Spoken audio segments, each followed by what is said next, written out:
Vamos abrir em Colossenses capítulo 2, mais uma vez. Colossenses capítulo 2,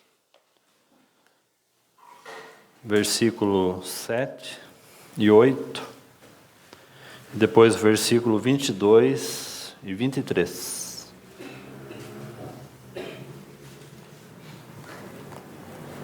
Colossenses capítulo 2, versículo 7 a 8, depois o versículo 22 a 23.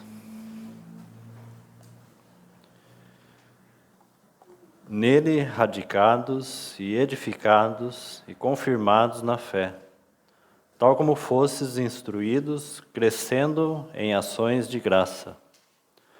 Cuidado que ninguém vos venha enredar com sua filosofia e vã sutileza, conforme a tradição dos homens, conforme os rudimentos do mundo, e não segundo Cristo. Versículo 22. Segundo os preceitos e doutrinas dos homens, pois que todas essas coisas com o uso se destroem. Tais coisas, com efeito, têm aparência de sabedoria, como culto de si mesmo, e falsa humildade e rigor ascético. Todavia, não tem valor algum contra a sensualidade ou contra a carne. Vamos orar.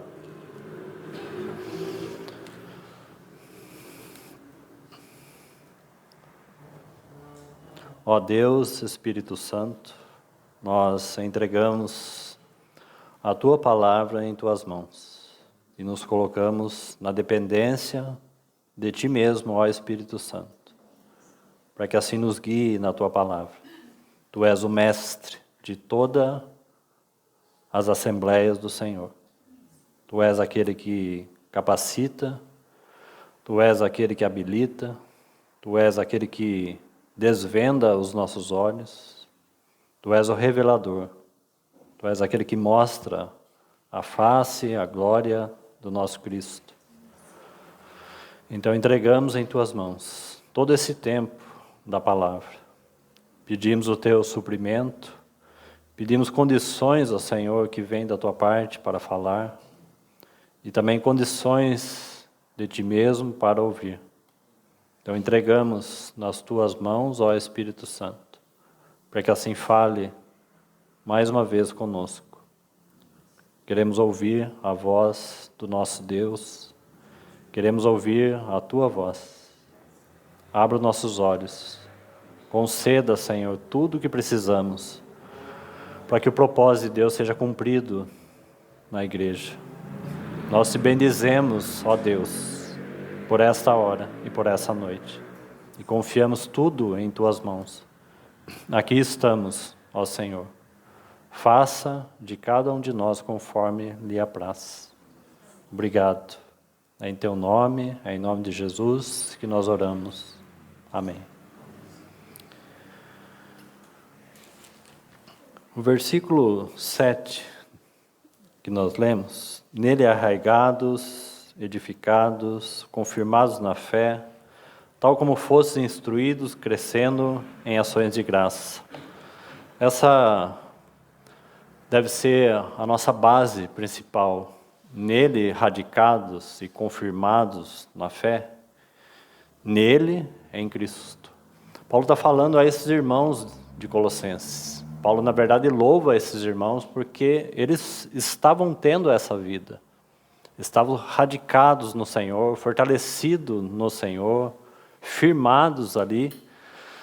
O amor do Senhor nesses irmãos era intenso. Paulo louva esses irmãos e louva o Senhor pelo amor abundante que havia nesta Assembleia de Colossos. Então, eles não eram, podemos dizer assim, qualquer assembleia. É uma assembleia louvada por Paulo. Mas é para esses mesmos irmãos que estavam vivendo essa vida de plenitude do corpo de Cristo e tendo o cabeça supremo, tendo Cristo como lugar de preeminência e de glória. Esse é o contexto desses irmãos. Agora, irmãos, é para eles que também vem esta repreensão. Então, essa repreensão, ela também é para a igreja nos nossos dias. É para que eu e você tomemos cuidado com aquilo que temos já falado há um bom tempo, com as semelhanças e as sutilezas do bezerro de ouro, e as aparências. Esses irmãos, em busca de uma vida mais consagrada e mais santa, eles começaram a se desviar de algumas coisas, com uma busca e uma tentativa de uma vida mais santa, de uma vida mais próxima até mesmo do Senhor.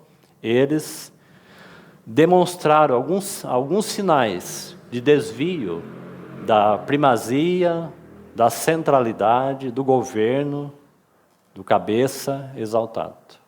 Ainda que eles já experimentaram disso. Eles já provaram da vontade de Deus, do conhecimento de Deus. Paulo faz uma oração aqui logo no início, suplicando para que eles permanecessem assim, com essa busca do conhecimento da vontade de Deus, do pleno conhecimento de Deus, dessa plena sabedoria. Então, Paulo faz essas duas advertências dentro de 5 demonstrações que Paulo faz nessa carta de coisas que estavam sendo introduzido aqui nesta Assembleia. Então, por isso nós estamos destacando aí esses versículos principais, para que nós possamos, com a ajuda do Senhor, perceber quão sutil é a tática daquele que tenta nos desviar da centralidade do nosso Senhor e sair fora do seu governo e do seu domínio. Ele sempre vai agir de modo sutil, com aparências, com coisas boas. Quanto mais nós nos voltamos à palavra do Senhor, mais sutileza ele irá tentar, né? Então, quanto mais nos aproximamos da palavra do Senhor, mais sutileza. Ele não vai vir com nada grosseiro diante dos nossos olhos ou no nosso meio. Ele vai introduzir aquelas coisas que têm aparência de sabedoria. E nós falamos que o bezerro de ouro tem exatamente esta marca. Tudo ali é uma aparência, né? Semelhante àquilo que deveria ser verdadeiro. E assim, então, o inimigo de Deus tenta distrair o povo de Deus das glórias de Deus, da preeminência de Cristo, da preeminência da palavra de Deus, da centralidade da palavra de Deus. Ele tenta introduzir no meio do povo de Deus pensamentos humanos, filosofias humanas, estratégias humanas, não é? Então, no verso 8 aí, veja essa advertência de Paulo. Antes dele aí avançar nas advertências, nós não vamos estudar essa carta e nem citar todas elas, mas no capítulo 2, o verso 8, já está dentro de uma primeira advertência para esses irmãos, a respeito da filosofia humana, que estava sendo introduzido aqui no meio desses irmãos que entenderam a supremacia e a grandeza desse cabeça. Porque nessa carta nós encontramos ele como cabeça de toda a criação de Deus, de tudo que Deus fez. Se você examinar aí o capítulo 1, o verso 15, observe aí. Isso é do conhecimento desses irmãos. E talvez seja também do conhecimento de muitos irmãos em nossos dias, no meio do povo de Deus. Então eles tinham esse entendimento supremo. Veja o verso 15. Ele é a imagem do Deus invisível, o primogênito de toda a criação de Deus. Ele está falando que Deus concentrou no seu Filho como primícias, ou como primogênito, como está no texto aí, de todas as coisas. Ele é o primeiro, ele está antes da criação, ele é o primeiro no coração de Deus, certo? Então nós precisamos observar isso, porque se nós vamos abordar um terceiro ponto da semelhança entre o candeeiro e o bezerro de ouro, que é satisfação, não é? Há uma busca intensa no meio do povo de Deus por satisfação. Esse é o terceiro ponto que nós estamos examinando. Mas vamos pegar as bases para compreender qual é ou onde está a verdadeira satisfação ou a verdadeira alegria e prazer daqueles que são do Senhor. não é? Então, ele é o primogênito de toda a criação de Deus, isso inclui a criação, o homem. Mas de tudo que Deus fez, ele é o primeiro. Ele não é só o primeiro da criação chamada corpo de Cristo, a igreja. Porque a igreja, sim, é a nova criação de Deus. É a esfera corporativa divina de Deus, é uma nova criação. A igreja não é semelhante ao mundo. Tudo na igreja é diferente do mundo. Então a criação é um novo ambiente de Deus, onde ele manifesta todas as coisas. Os que estão em Cristo, nova criatura é ou nova criação, eles são. Falando de um povo novo, um povo da nova aliança. Nada se compara a esse povo da nova aliança. Mas o sentido aqui é maior do que isso. Ele está falando, Jesus é o cabeça sobre tudo, sobre todas as coisas. Mas o que isso significa? Que Jesus, ele ocupa a preeminência no coração de Deus o Pai. Irmãos, esse é o ponto central e o motivo central da nossa satisfação. Se a nossa vida, de modo geral, não convergir nesse ponto central, no coração de Deus, nunca encontraremos satisfação. Porque o homem só poderá ser satisfeito com aquilo que o coração de Deus está satisfeito. Não propriamente, em primeiro lugar, o coração do filho, mas aqui, em primeiro lugar, o coração de Deus. E qual é a satisfação do coração de Deus? É o seu filho. E na medida que as nossas vidas vão convergindo no filho, que é a satisfação de Deus, então nós vamos caminhando para a plenitude da satisfação, ou da alegria, que não depende nem de coisas, nem de circunstâncias. Então, nós vamos pegar primeiramente a base principal do que é e onde está a genuína satisfação, e, obviamente, com isso, nós já iremos saber o que é a falsa satisfação. Né? Para que nós não saiamos aí correndo atrás de coisas em busca de um tipo de contentamento que, do jeito que vem, também vai embora. Então, a nossa satisfação não está em coisas, não está em pessoas, não está em ambientes. Nossa satisfação deve estar aonde a satisfação de Deus está. Então, na medida que, como a carta aos Efésios diz, na medida que nossas vidas vão resumindo ou convergindo em um ponto central, que é Cristo, então nós vamos desfrutando do deleite de Deus. Porque a satisfação de Deus está no seu Filho. Então ele é o primogênito de todas as coisas e Deus mesmo confiou a ele também todas as coisas. Né? Porque nada do que Deus fez foi feito à parte dele. Tudo que Deus fez, ele fez por meio do seu Filho. Não é assim? Então ele é o primogênito de toda a criação de Deus. Antes que nós existíssemos na face da terra, antes que ele criasse o homem, Deus já tinha deleite no seu Filho. Então quando ele vai criar o primeiro homem, a expectativa de Deus, isso está antes da queda. Isso não tem nada a ver com queda. Isso aqui tem a ver com o coração de Deus. Irmãos e irmãs. Ou a nossa vida vai convergir naquilo que está no coração de Deus antes da fundação do mundo. Ou nunca encontraremos prazer nele. Nós só podemos ser satisfeitos com aquilo que Deus está ou é satisfeito. E ele criou o homem com esse intuito. Ele criou o homem para que o homem glorificasse a Deus, para que o homem fosse a sua imagem e expressão na terra.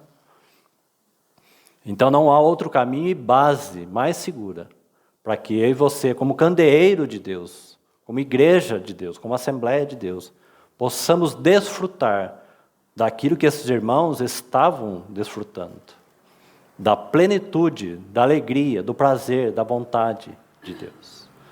Porque quando você põe algumas cartas juntas aqui, que são importantes para você meditar em Colossenses, você precisa considerar a carta aos Efésios, Filipenses, Colossenses e Filemão. Pelo menos.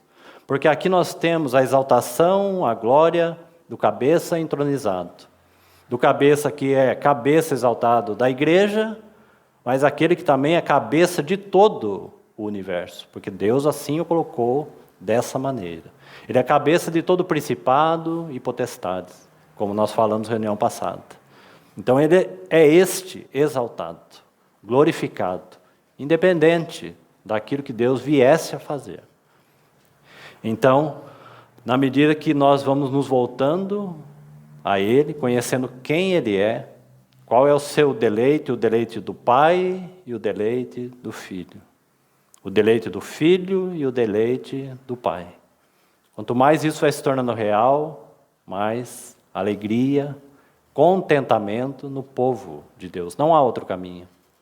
Não há coisas, não há pessoas, não há bens, não há nada. Tudo isso é um caminho estranho chamado adoração ao bezerro de ouro. Então, quando nós examinamos a palavra, nós encontramos sim um caminho muito certo para encontrarmos a verdadeira satisfação e alegria. E nós vamos fazer isso hoje com a ajuda do Senhor, para que possamos fazer essa diferença, né? Ou essa semelhança entre o candeeiro do Senhor e aquilo que chamamos de bezerro de ouro, o ambiente religioso, onde se produz muitas coisas por causa do vazio do nosso coração, onde se tenta fazer grandes coisas. Muitas vezes nos perdemos até mesmo no serviço da casa de Deus, porque o coração está vazio. Serviço sempre é resultado de uma vida satisfeita no Senhor, né? Então, no verso 15 aí, ele é a imagem do Deus invisível, o primogênito de toda a criação, pois nele foram criadas todas as coisas. Veja essas palavras aqui na carta aos Colossenses. Tudo, todas, plenitude, aquele que enche todas as coisas. Nele habita corporalmente toda a plenitude da divindade, não é? E quando você vai para a carta aos Efésios, já que nós temos que considerar pelo menos essas três para o seu estudo e para a sua meditação, se aqui você tem essa manifestação, essa totalidade da vontade de Deus concentrada na pessoa de Cristo, se você for aí no verso 9, do capítulo 2, verso 9, está assim: porque nele, em Cristo, porque nele habita corporalmente toda. Está vendo novamente? Toda. É assim que o Espírito Santo escreve essa carta por meio de Paulo. Ela é completa, cheia, plenitude, tudo, todos. São as palavras que Paulo encontra para mostrar essa grandeza desse Cristo. Então, em Cristo, habita corporalmente toda a plenitude da divindade. Toda a vontade de Deus, todo o cerne da vida cristã está concentrado em Cristo. Se nós conhecemos a Cristo, iremos conhecer quem é o nosso Deus triuno. Divindade, o ser de Deus, Deus Pai, Deus Filho, Deus Espírito Santo. Em Cristo se concentra toda a expressão da divindade. Graças a Deus por isso, porque nele nós encontramos uma expressão real e verdadeira. Porque ele é o Filho eterno de Deus, mas ele é também o Filho do homem. Ele é o Verbo que se fez carne. Então nele habita corporalmente. Não é uma questão de um pensamento, não é uma questão de uma ideia. Nele, em Cristo, pessoalmente, em carne, manifesta toda a plenitude do Deus triuno. E quando esse homem esteve na terra, observe que ele se ocupa em primeiro lugar. E por isso que o coração do Filho, em meio a tantos sofrimentos, injúrias, perdas, ele tem alegria, ele tem prazer.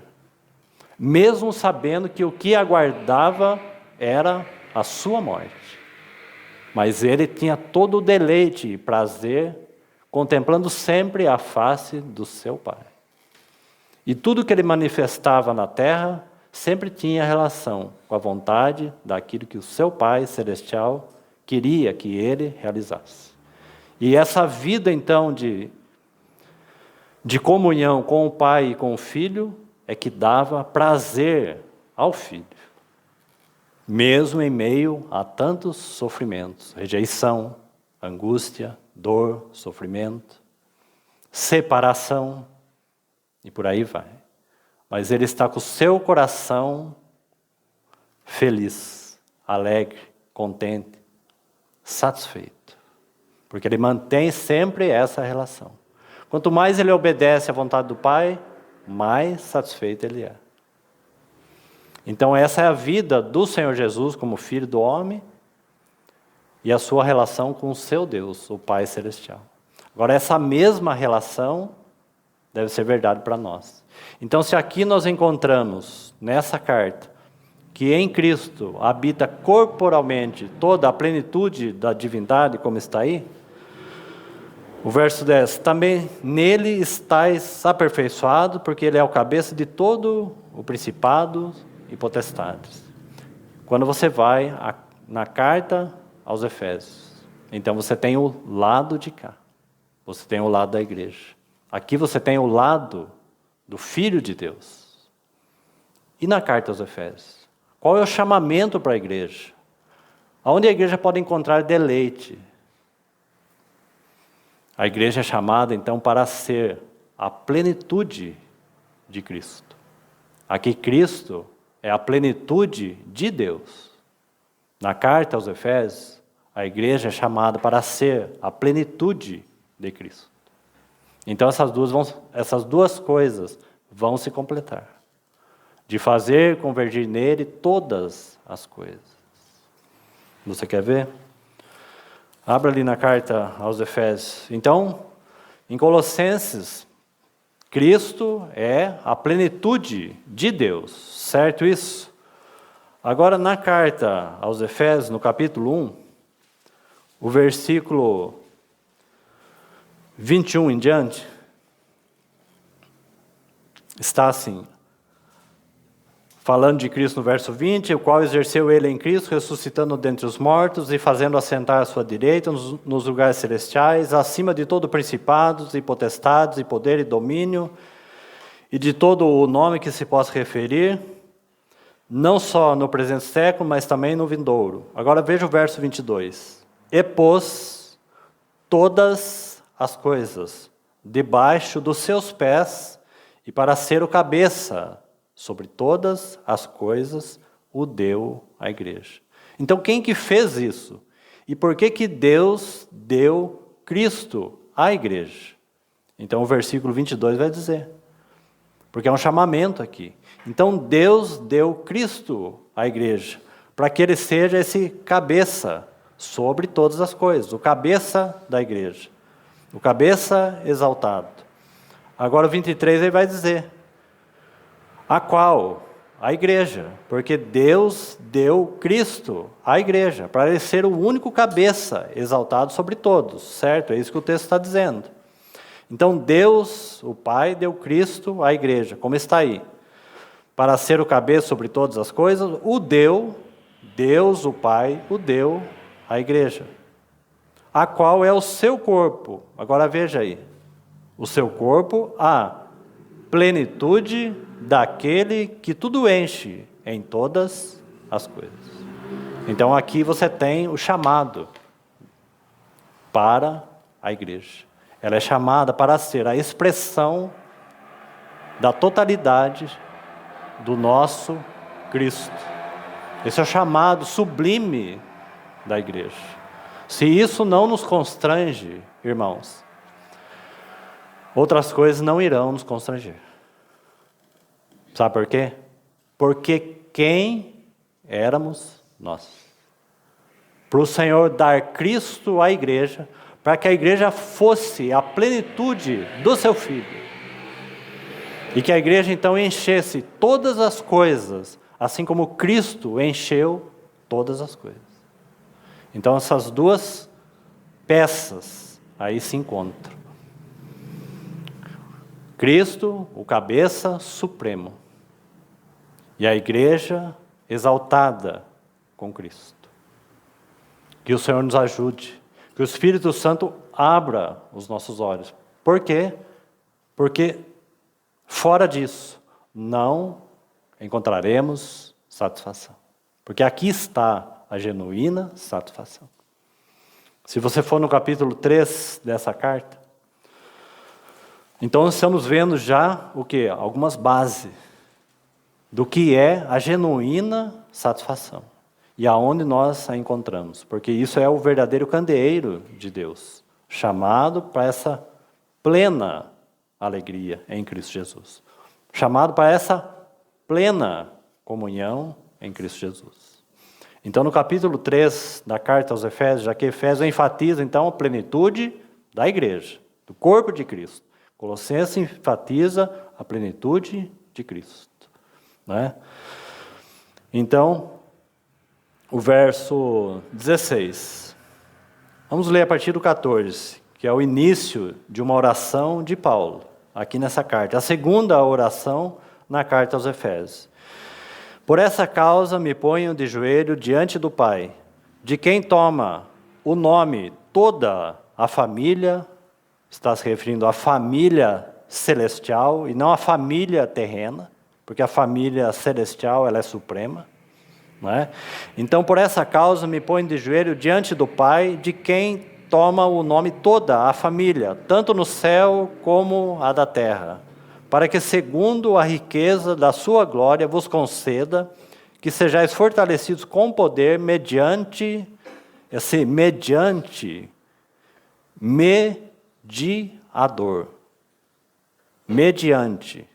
o seu Espírito.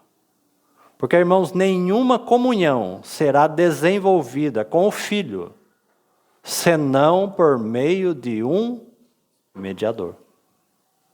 Nenhuma comunhão será estabelecida com nosso Pai Celestial, senão por meio de um mediador, Cristo Jesus, homem. O único mediador entre Deus e os homens. E o Espírito Santo, o único mediador entre os homens e Cristo. E Cristo com o Pai. Então, se nós colocarmos à parte o ministério sublime do Espírito Santo, então não chegaremos a uma comunhão plena com Cristo por meio da sua palavra, e a nossa comunhão com o nosso Pai Celestial será fragmentada. Lembre-se, somente aquilo que agrada ao coração de Deus é que irá nos satisfazer. Então, na medida que vamos sendo preenchidos, satisfeitos com Cristo, vamos conhecendo o coração do nosso Pai e vamos saber o que Ele tem no seu coração. O que Ele pensa, qual a sua vontade, qual foi sua promessa confiada ao seu povo. Vontade do nosso Deus. Vontade suprema, vontade imutável. Hebreus vai falar de duas coisas imutáveis, que foi dada a promessa a Abraão, e Abraão então recebeu aquela promessa mediante duas coisas imutáveis. A vontade de Deus e a promessa dada a Abraão, elas não mudam. A vontade de Deus não se altera, e a promessa será cumprida. E Abraão era então esse recipiente da vontade do coração de Deus. Então, seguindo o versículo aí, por meio esse mediador, o Espírito Santo, o seu Espírito no homem interior, no nosso espírito, e assim habite Cristo nos vossos corações pela fé, estando vós, veja as palavras semelhantes entre a carta de Colossenses e a carta aos Efésios. Um exalta o cabeça, a outra exalta a igreja. Mas veja como as palavras são semelhantes. Então veja aí, estando vós como arraigados. O que mais? Alicerçados em amor. A fim de poderdes, então aqui está um caminho sublime. Porque nós estamos falando como podemos encontrar a verdadeira satisfação, certo? É esse terceiro ponto que estamos examinando. Então aqui nós já temos um caminho. Para nós encontrarmos, ou apoiarmos, ou descansarmos, ou termos deleite, prazer, seja o que for, nós precisamos considerar Vou colocar 3 coisas só para nos ajudar. A primeira, já estamos citando. A nossa comunhão tem que estar ligada com o Pai e com seu Filho. Irmãos, fora disso, podemos esquecer vida de alegria. E quando eu falo de alegria, está relacionado a esse homem interior. Esta alegria, ela é indissolúvel. Ela não depende de nada externo. Ela é a alegria que no dia da perda, nós estamos felizes. Interiormente. Exteriormente, talvez chorando. Interiormente, repousando. É desta alegria, irmãos. É essa satisfação que deveria ser encontrada no candeeiro de Deus. Essa alegria não existe no ambiente religioso, que todo dia precisa fazer algo e construir algo para produzir algum tipo de alegria. E o mundo também vive assim, atrás de coisa, e mais coisa, e mais coisa. Não é? Então, no ambiente religioso se cria um monte de coisa. Alguns que são um pouco mais sérios, tentando buscar algo espiritual, por exemplo, com relação à mesa, já que Colossenses é uma assembleia que Paulo louvou aqueles irmãos, tinham bom entendimento, conhecimento. Muitos que têm conhecimento têm tomado essa mesa, têm celebrado essa mesa, acrescentando alguns ingredientes, por exemplo, ervas amargas. Outros têm matado o cordeiro para comer a carne, entendendo que isso pode trazer uma lembrança melhor do cordeiro que foi morto. Essa mesa não tem mais nada, irmãos, para ser introduzido. Ela está plena e completa. Muitos, em busca de vida espiritual, se introduz uma prática e uma lei judaica e não cristã. Essa mesa não precisa de ervas amargas. Ela é a mesa da nova aliança. É a celebração da Páscoa da nova aliança. Carne e sangue, e só.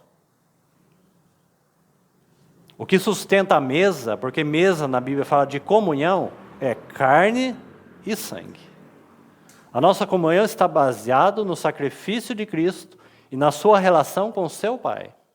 Carne e sangue. É o que nós temos nessa mesa. E isso é suficiente para nos sustentar na comunhão uns com os outros. Nada mais.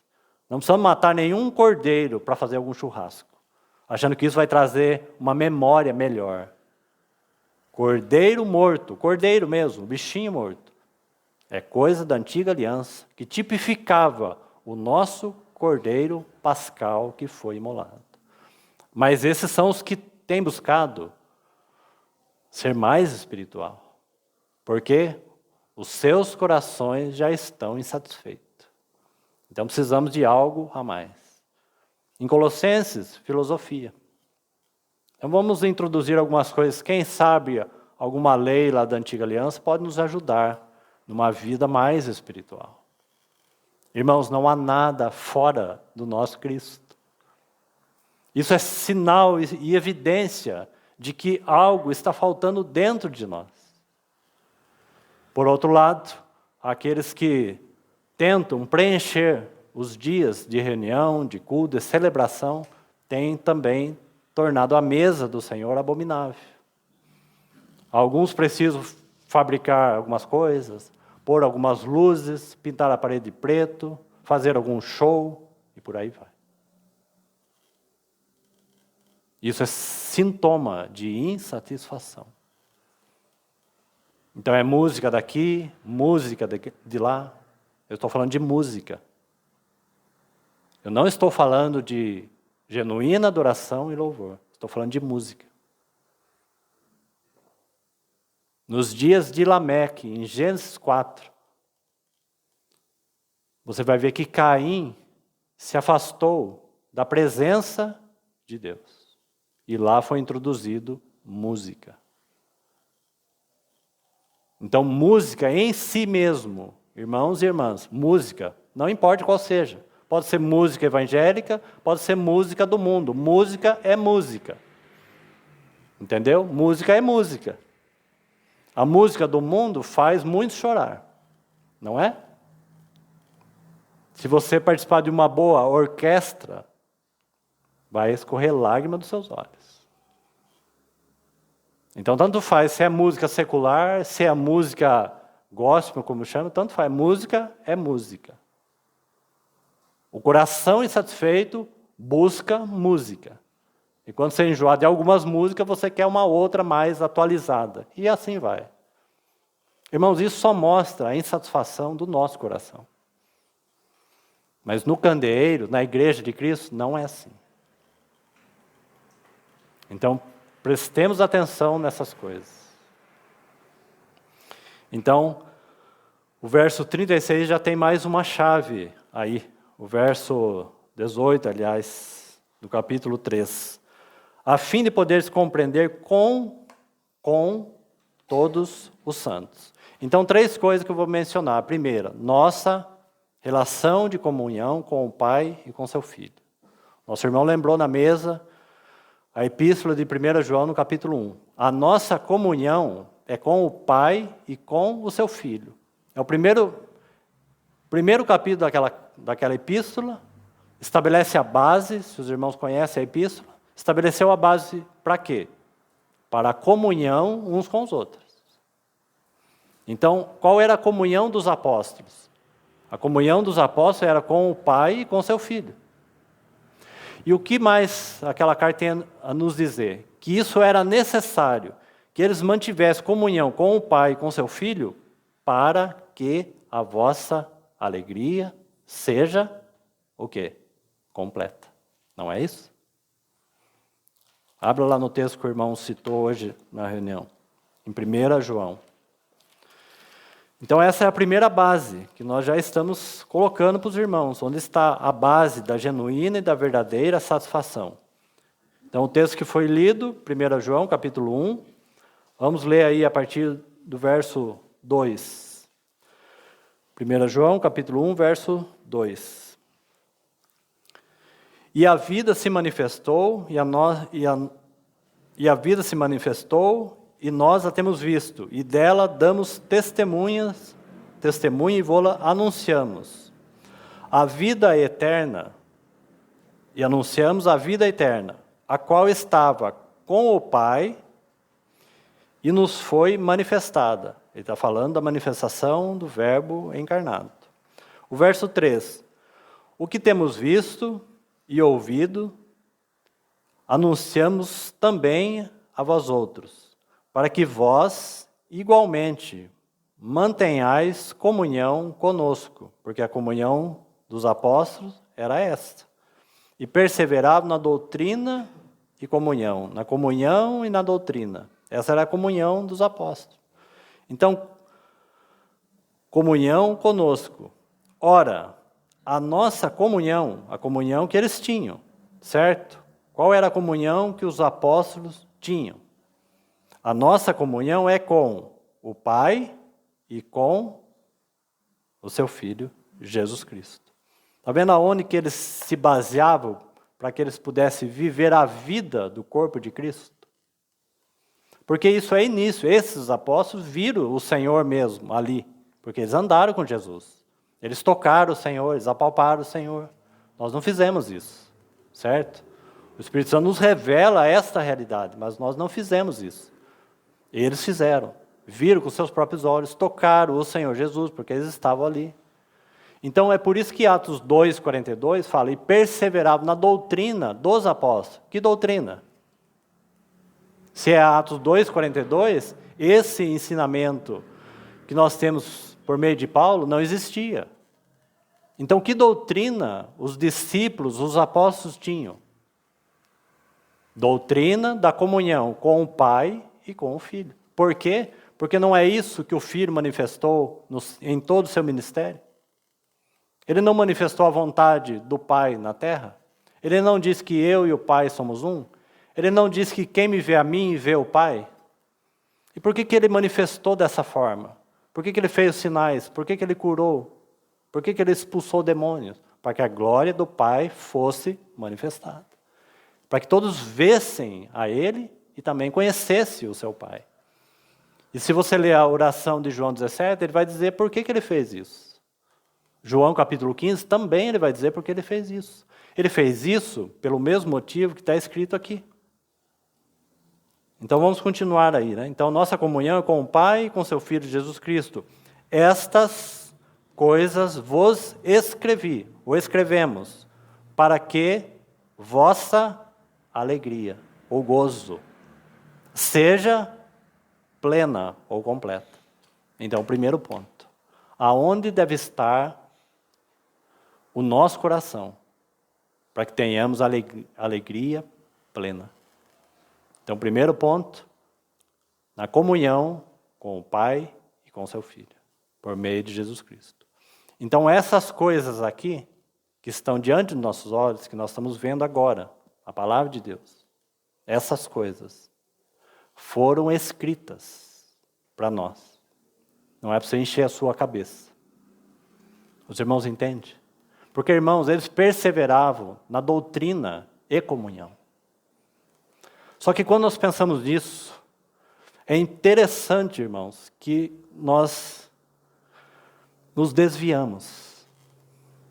Porque nós queremos somente conhecimento da palavra de Deus. Porque aqui o conhecimento vai se desvanecer. E vai entrar aquela fé que os irmãos de Colossenses estavam firmados, arraigados, alicerçados na fé. E depois o entendimento. A vida do Senhor, para aqueles primeiros discípulos, veio primeiro. Eles se agarraram a essa comunhão. Essa é a doutrina dos apóstolos. Agora, para nós, todo esse corpo de doutrina foi escrita. E a pergunta é, porque aqui vai entrar já o segundo ponto. E o segundo ponto é a palavra de Deus. Então, o primeiro é a nossa comunhão com o Pai e com o seu Filho. E é por isso, irmãos, que nós temos toda a Escritura. Se você tem interesse na palavra de Deus por outras coisas, tomemos cuidado. Porque essas outras coisas, desconectadas disso, não preencherá o seu coração. Você vai querer estudar hoje uma profecia, algo sobre o fim dos tempos, alguma catástrofe, alguma novidade, e amanhã você vai querer mais novidade. Então que o Espírito Santo nos ajude, e muito. Porque, irmãos, nós vivemos num tempo em que, por um lado, há ausência, sim, de entendimento espiritual da palavra, há. Mas, por outro lado, irmãos, há um povo que está abarrotado de conhecimento. E se não houver novidade de conhecimento, não há interesse. Nós temos sono, nós não temos vontade, nós temos desânimo. Essas coisas nos foi escrita para que eu e você possamos manter comunhão com o Pai e com seu Filho, Jesus Cristo. É por isso que Salmo 1 vai dizer: bem-aventurado o homem que não se detém no caminho dos ímpios, bem-aventurado o homem que não anda no conselho dos ímpios, não se detém no caminho dos pecadores e nem se assenta na roda dos escarnecedores. Antes, o seu prazer, o seu deleite está na lei do Senhor. E na lei do Senhor, ele medita de dia e de noite. Irmãos, qual a quantidade de deleite, de prazer que eu e você temos com a palavra de Deus? Então esse é o segundo ponto. Porque é ela que vai nos fortalecer nesta comunhão. A comunhão com o Pai e com seu Filho. É a base principal da nossa satisfação. Porque essa foi a base principal do Senhor Jesus. Ele manteve essa comunhão com seu Pai. E nada, irmãos, nada, na face da terra, tirou esta alegria. Mesmo em face à sua morte, ele pôde contemplar, sim, a presença de Deus. Mesmo naquelas últimas horas, irmãos, na cruz, onde ele vai dizer, Deus meu, por que desamparaste? Mesmo naquelas últimas horas, ele manteve, sim, comunhão com o seu Pai. Deus meu, por que desamparaste? O motivo é um só. Então escute isso, irmãos. Porque nós estamos falando do quê? De satisfação. Nós estamos falando de presença de Deus. De permanência nele. Nós temos Enoque, que andou com Deus. E já não era. Porque ele já não buscou a si mesmo, buscou mais a Deus e andar em sua presença, do que buscar a si mesmo. E Deus o tomou para si. Abraão andou na presença de Deus e foi perfeito. Porque é a presença de Deus que nos aperfeiçoa. Então, Abraão andou na presença de Deus. Anda na minha presença e ser perfeito. Quando ele está intercedendo por seu sobrinho, Ló, lá está escrito assim, e Abraão continuava na presença do Senhor. Porque os 2 anjos foram para Sodoma e Abraão ficou ali junto com o Senhor. Então Abraão continuou na presença do Senhor. Então nós somos chamados para essa comunhão, para que a gente possa experimentar desse gozo completo. Então quando nosso Senhor Jesus foi àquela cruz, e ele disse aquelas palavras, Deus meu, por que desamparaste? Mas ele nunca perdeu a comunhão com seu Pai. Porque, irmãos, nele não havia nenhum pecado. Ele nunca deixou a sua natureza santa e divina. Se ele estava ali como um homem verdadeiro, irmãos, é por causa do nosso pecado. E o pecado, naquele momento da cruz, cobre este homem. E enquanto o pecado está cobrindo aquele homem, o sangue derramado está cobrindo a igreja. Mas ele nunca deixou a sua essência e natureza. Ele precisava estar ali como um homem, ser coberto com o pecado do homem. Ele pôde experimentar como homem o que é, queridos irmãos, um homem apartado da presença de Deus. Quando ele disse, Deus meu, por que desamparaste? O pecado cobriu, como que vestindo ele como uma pele de serpente. Mas ele não é serpente. Ele experimenta, irmãos, qual é a agonia do homem sem a presença de Deus. O Senhor sabe qual é e como o mundo se agoniza por não ter a presença de Deus.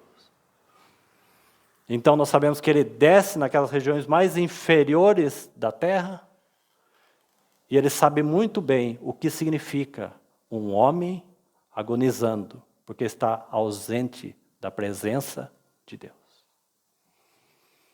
Então, se ele foi vestido com pecado, nós fomos cobertos com o seu sangue. E nós sabemos que dos nossos pecados, ele jamais se lembra. E que o seu sangue derramado ali foi suficiente para purificar pecado. Certo? Certo. Nós estamos então purificados de todo o nosso pecado.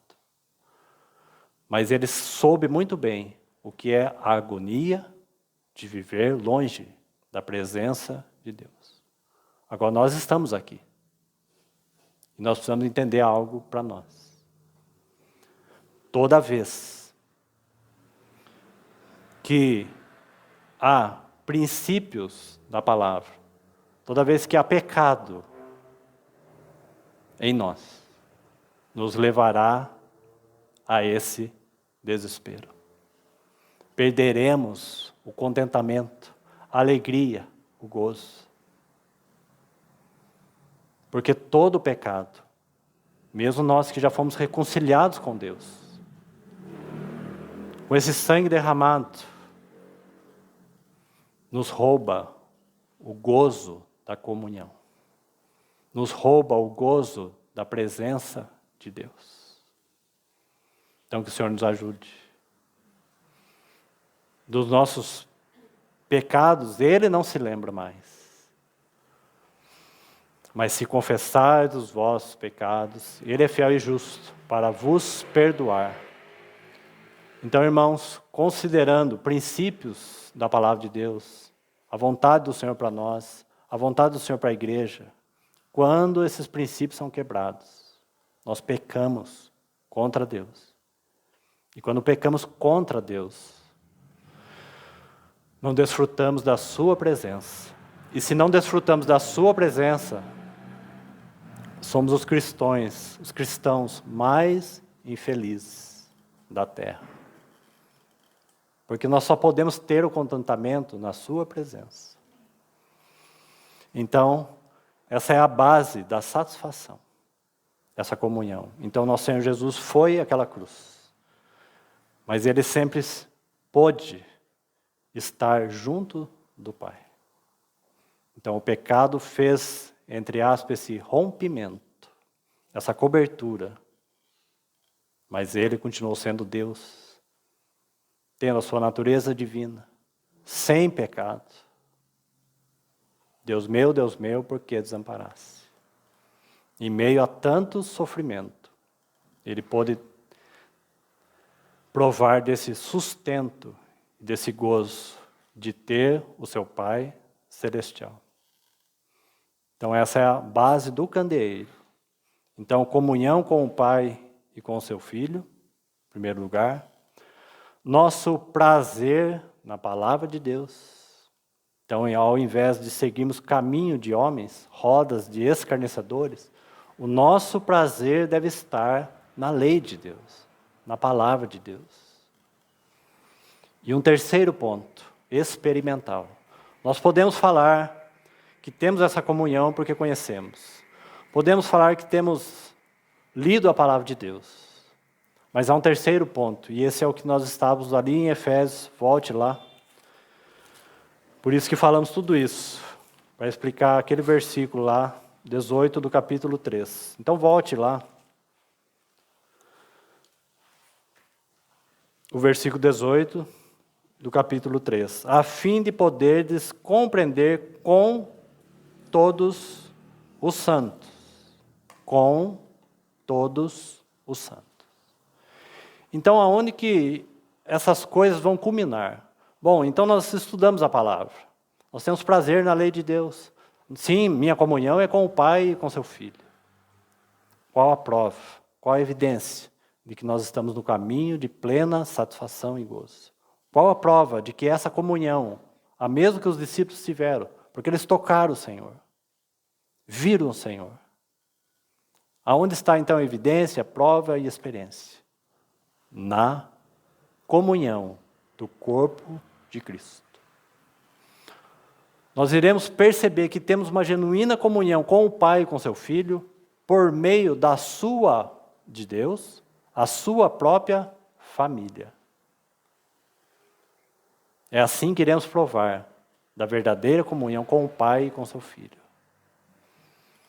É aí que nós teremos a experiência que eu e você temos prazer na palavra de Deus. É aí que nós iremos tocar e contemplar a face do nosso Cristo, na vida dos irmãos. É aí que nós seremos ensinados. É por isso que Atos 2:42 cita 4 coisas, justamente por isso. Porque se nós estamos falando de um caminho para encontrarmos ou permanecermos numa genuína satisfação e alegria, é esse.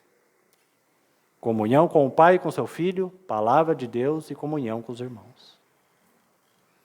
E aí nós estaremos seguros e viveremos uma vida deleitosa interiormente, não exteriormente. Então, essas 3 coisas são principais aí. Então, Atos 2,42 vai dizer assim: e perseveravam na doutrina dos apóstolos e na comunhão. Algumas traduções está: e perseveravam na doutrina e comunhão. Por quê? Porque comunhão sem palavra não é comunhão. Nós podemos ter, por exemplo, um ajuntamento para confraternizar, por exemplo, comer um churrasco. Isso é confraternizar. Comunhão envolve a palavra de Deus. E por isso que se nossa relação com a palavra não é verdadeira, bem provável que a nossa relação de comunhão com o Pai e com seu Filho é abstrata. Nós pensamos sobre isso, mas ela não é real. Então, doutrina e comunhão. Vou citar dentro do nosso contexto, vou citar um exemplo de uma reunião. Que existe comunhão e palavra. Quando nós sentamos para reunir com os irmãos, por exemplo, na quarta-feira. Há uma reunião na quarta-feira. Ela não é igual a essa. Hoje, principalmente, nós viemos sim para ter comunhão com a mesa do Senhor. Com o cálice, com o pão e com o cálice. Comunhão. A mesa tem um lugar de primazia. Está vendo como isso envolve a comunhão dos santos? E a experiência da comunhão com o Senhor? E essas 4 coisas são citadas em Atos. E perseverava, então, na doutrina e comunhão, é onde nós temos comunhão com a palavra e uns com os outros. Então, cada um fala a palavra, cada um medita um pouco na palavra. Nós temos ali a doutrina do Senhor e temos o quê? Comunhão com o Senhor, com o Pai e o que mais? Com a palavra e uns com os outros. Então, aí completou o ciclo e a vontade do Senhor. Irmãos, nesse ambiente é que nós seremos satisfeitos. Não há outro caminho. Vida cristã não é uma aventura solitária. Não é. Vida cristã é um chamado para o corpo de Cristo, onde há a palavra de Deus, a comunhão com o Filho, a comunhão com o Pai e a comunhão uns com os outros. Nós podemos falar, não, mas eu tenho comunhão com o Pai, eu tenho comunhão com a palavra. Você tem comunhão com os outros? Então essas 2 coisas são rasas. E assim as outras 3, né? Doutrina e comunhão, o que mais? No partir do pão e nas orações. Então aí você tem uma mesa de 4 pés para deixar aquela mesa bem apoiada, bem firmada e bem estabilizada. Hoje eu sentei numa mesa, até eu brinquei rapidamente, uma mesa que um marceneiro fez sem pé. Aliás, ele fez um pé só. Aí você tem que comer assim, ó. Você tem que comer assim. Se você apoiar aqui, vira o prato, porque vira a mesa. Porque ela só tem um pé no meio. O que acontece? Muitas vezes é assim a nossa vida cristã. Não é? Porque essas quatro bases falam de uma vida coletiva. Então, irmãos, onde está o nosso coração? Está no prazer da palavra de Deus? Essas coisas são primaz aos nossos corações. A primazia para buscarmos a sua palavra aqui e na nossa vida individual. A palavra é primaz para você, irmãos e irmãs, no seu dia. Tem primazia. Porque, irmãos, se ela tiver, eu não tenho dúvida que a mesa também será. Eu não tenho dúvida que o deleite da vida de comunhão com os irmãos na palavra, na devoção, nas orações, também será. Elas estão ligadas. O Senhor nos chama para uma vida real, não uma vida de aparência, ou só de pensamento. Porque eu penso que todas essas coisas que eu estou falando aqui, todos nós sabemos. Mas não é questão de saber, é questão de viver. Eles viviam essas coisas. E eles eram revestidos de poder, de glória. Eles conseguiam ver, irmãos, a glória do nosso Senhor. Eles viam a face de Cristo. Através da palavra, dos irmãos, da mesa do Senhor. Agora, irmãos, quantas estatuetas roubam esse tempo? Quantos ídolos, quantos bezerros de ouro se levantam no nosso pensamento, no nosso coração e roubam a primazia da mesa, da comunhão, da devoção, das orações. Como que nós iremos esperar que nós tenhamos vida cristã conforme o Senhor deseja? Como nós iremos viver como um verdadeiro candeeiro, plenamente satisfeito? O dia hoje está ruim, mas nós levantamos nossos olhos para o céu e engrandecemos o nosso Senhor. Vêm as dificuldades, as tribulações, as angústias, nós erguemos os nossos olhos e nossas cabeças. E entendemos o propósito e a vontade de Deus. E glorificamos o nome dEle, em meio a todas essas circunstâncias. Se estamos perdendo, sabemos honrar. Se estamos ganhando, também sabemos honrar. Porque vivemos essa vida gloriosa. A igreja é chamada para essa plenitude. E assim ela será a expressão da plenitude, sim, do amor de Cristo, das glórias de Cristo, do caráter de Cristo. Por que o caráter em nós anda a passos tão lentos? Já pensou sobre isso? Talvez é a mesma lentidão que nós caminhamos na devoção, na comunhão, na busca pela palavra, no partir do pão. A mesma lentidão. Irmãos, não há escola melhor de teologia do que esta. Nós iremos aprender muito mais. Tenha certeza, irmãos, tenha certeza. Nós aprenderemos muito mais sobre Cristo, sobre a sua palavra, sobre quem Ele é, sobre o nosso Pai, junto com os irmãos, do que 5 anos de seminário. Irmãos, 5 anos de seminário e 5 anos de comunhão intensa, escute o que eu estou falando. Se quiser fazer um teste, mas você vai ter que entrar no seminário para você fazer o teste, mas não precisa gastar o seu tempo. Irmãos, 5 anos de seminário, 5 anos. Eu não estou falando, irmãos, da boca para fora. Graças ao Senhor, eu caminhei um bom tempo. Tenho caminhado junto com os irmãos. E também entrei já no seminário. Do mesmo jeito que eu entrei, eu saí. Mas o que eu quero dizer para os irmãos, 5 anos, nessa esfera de Atos 2:42, de comunhão, você vai aprender muito mais do que 5 anos de seminário. Eu não tenho dúvida. Irmãos, 5 anos de comunhão na vida com os irmãos, onde há a palavra do Senhor, será muito mais intenso do que 5 anos de um seminário. Pode pegar o melhor que você quiser. Não há nada, queridos irmãos, maior do que isso. Ou você acha que o Deus, Espírito Santo, Ele está abaixo de alguns mestres nos seminários de teologia? O que você pensa sobre essa pessoa chamada Espírito Santo? O que você pensa sobre isso? Sobre esse mestre, um professor, mestre, ensinando junto com os irmãos 5 anos? É por isso que a carta aos Hebreus tem exortação tão intensas.